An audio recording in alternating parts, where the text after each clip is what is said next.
Ndugu zangu, kwanza nianze kuishukuru sana serikali ya Dr. Samia Suluhu Hassan kwa kazi kubwa za kuwatumikia Watanzania hasa katika eneo la maji. Mimi nikiwa kama mwenyekiti wa kamati ya maji pamoja na wenzangu tumetembea kwa mapana na marefu katika nchi hii. Tumejionea miradi mingi ambayo inatekelezwa na serikali ya Dr. Samia Suluhu Hassan chini ya usimamizi wa waziri wetu Juma Aweso. Zaidi ya miradi 1500 imeripotiwa kwenye kamati yetu yenye thamani ya zaidi ya trilioni 1. Na kwa hiyo nipende kumshukuru sana waziri wangu Juma Aweso kwa kazi ya kipekee sana unayoifanya katika wizara ya kuhakikisha kwamba unamheshimisha rais, unafanya kazi vizuri, lakini kikubwa ni namna ambavyo umetengeneza timu yako. Wewe, katibu mkuu na watu wote walioko mikoani. Upande wa Ruwasa tunafanya kazi vizuri sana na Engineer Palanjo. Upande wa Ruwasa tunafanya kazi vizuri sana na William Tupa yuko hapa. Lakini upande wa Bonde ndugu yangu Mahali. Wote hao nafikiri watoto wa mama moja namna wanaofanya kazi. Ndio maana kazi za Wizara ya Maji zinakwenda kwa haraka sana kwa sababu team spirit iliyoko katika wizara ni kubwa sana. Sasa ndugu zangu wa Iringa, mmepokea mradi huu kwa upendeleo. Kwa sababu mamlaka nyingi hazina miradi yenye hadhi na thamani kubwa kama ya Boni imepata. Nilikuwa Tanga, nikakutana na engineer hili pale, na bwana mshauri waziri aniletea mradi wa maji taka. Kila mtu anataka, lakini nyinyi wana Iringa muone hii kwenu kama ni bahati, muone kama ni upendeleo wa kipekee ambao umepata. Sasa huu ni mwaka wa uchaguzi, tuna kazi kubwa ya kuhakikisha kwamba mama huyu kipenzi cha Watanzania, tunapokwenda kwenye uchaguzi mkoa wa Iringa, basi ukafanya kitu cha kipekee. Kwa sababu yeye amefanya mambo ya kipekee kwenye mkoa wetu. Katika taarifa hapa tumeona kwamba wanakwenda kujenga tengi pia kwenye ule eneo la Mafifi, tengi la lita 20. Kule kuna makazi maalum. Walipima viwanja wenzetu wa manispaa hapa, meya walipima kule, alisema anaenda kujenga makazi maalum.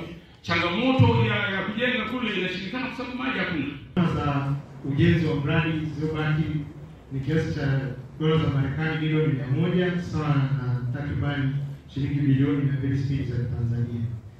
Mradi huu unatarajiwa kunufaisha wakazi wapatao 456,000 wa miji ya Iringa, miji ya Kilolo na Ilula ifikapo mwaka 2047. Mheshimiwa mgeni rasmi, nimalizie kwa kazi kuu za mradi ambazo zitatekelezwa ili ziweze kueleweka kwa wadau wetu. Kwanza, ujenzi wa chanzo kipya cha maji katika mto Mtitu chenye uwezo wa kuzalisha lita za ujazo milioni 33 kwa siku. Lakini pia baada ya chanzo hili tutajenga mtambo wenye uwezo wa kusafisha na kutibu maji kiasi cha lita milioni 30 kwa siku katika eneo hilo la Kilolo. Kisha tutajenga bomba kubwa lenye kipimo cha milimita 700 na kusafirisha maji kutoka mto Mtitu mpaka Iringa na Kilolo mjini kilomita 45. Lakini pia tutajenga tenki kubwa lenye uwezo wa kuhifadhi lita milioni 20 katika mlima wa Mafifi uliopo eneo la Kangilonga hapa Iringa. Tutajenga pia tenki kubwa lenye uwezo wa kuhifadhi lita milioni 3.5 eneo la Mnarani kwa ajili ya kuhudumia mji wa Kilolo. Tutajenga mfumo wa usambazaji maji mji wa Kilolo na vijiji vya njiani Kilolo kilomita 90. Tutajenga mtambo wa kusafisha maji kutoka kwenye chanzo cha Mgombezi kwa wananchi wa Ilula. Katika maeneo hayo mheshimiwa mgeni rasmi, hatuna treatment facilities za kutosha kuweza kusafisha maji isipokuwa tunatibu. Kwa hiyo mradi utakuwa ni tiba kwa maeneo ya Ilula na Kilolo ambapo hatujawa na full treatment plant. Tutajenga pia mfumo wa usambazaji maji mji wa Ilula kilomita 90. Tutajenga mabwawa mapya ya kusafisha maji katika eneo la Kikururu kata ya Nduli. Na pia tutajenga mabwawa mengine mapya ya kusafisha maji taka katika eneo la Kigete kata ya Kiwewe. Tutajenga mfumo wa maji taka maeneo mbalimbali ya mji kilomita 158. Tutawaunganishia bure wateja wapya wa maji taka wapatao 5,000. Hii ni katika kuencourage wateja wa maji taka waweze kujiunga zaidi na kusafisha mji wetu wa Iringa. Tutajenga pia maabara moja ya usafi na moja ya maji taka pamoja na vifaa vyake vya kisasa. Tutakuwa na ujenzi wa majengo ya ofisi. Tutajenga mabwawa madogo kwa ajili ya kutibu maji taka katika maeneo ya Kilolo na Ilula. Sasa hivi maeneo haya hayana kabisa huduma hii ya maji taka. Lakini tutaweza kununua maboza kwa ajili ya kuhudumia maeneo ya Ilula na Kilolo, maboza ya maji taka. Tutaweza kununua vitendea kazi kama vile mitambo ya kuchimbia, excavators, kunyanyua vitu vizito ambayo ni cranes, pikipiki, magari, CSP empties kwa maana ya maboza ya maji taka. Na mwisho, Mheshimiwa mgeni rasmi, naomba nielezee manufaa ya mradi huu. Kwanza, tutaweza kuwezesha wananchi wa manispaa ya Iringa, miji ya Ilula na Kilolo pamoja na maeneo pembezoni kuwa na uhakika wa huduma endelevu ya maji safi kwa miaka 20 ijayo, ikijumuisha ongezeko tarajiwa la watu kwa miaka 20 ijayo.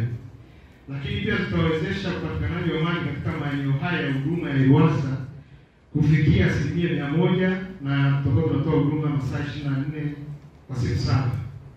Jumla ya wananchi 456,000 watanufaika na huduma hizi za maji safi, lakini wananchi 141,000 watanufaika na huduma ya uoshaji maji taka. Tutawezesha pia kuwafikia wananchi kwa zaidi ya wanaohudumiwa na huduma ya maji taka kwa manispaa yetu ya Iringa kufikia zaidi ya 30%. Kwa sasa hivi tuko chini ya 10%. Tutawezesha miji ya Ilula na Kilolo kuwa na mitambo ya kutibu na kusafisha maji, tofauti na sasa hivi ambapo uwezo wa kusafisha maji ni mdogo sana. Tutawezesha miji ya Ilula na Kilolo pia kuwa na mitambo ya kutibu maji taka, kwa sasa hivi hamna kabisa. Lakini mwisho, tutawezesha RUWASA kuwa na vitendea kazi muhimu vya kisasa vya kutendea kazi kama ndivyo tulihitaji hapo juu. Kwa heshima kubwa, Mheshimiwa mgeni rasmi, naomba niwasilishe taarifa hii kwa nashukuru sana.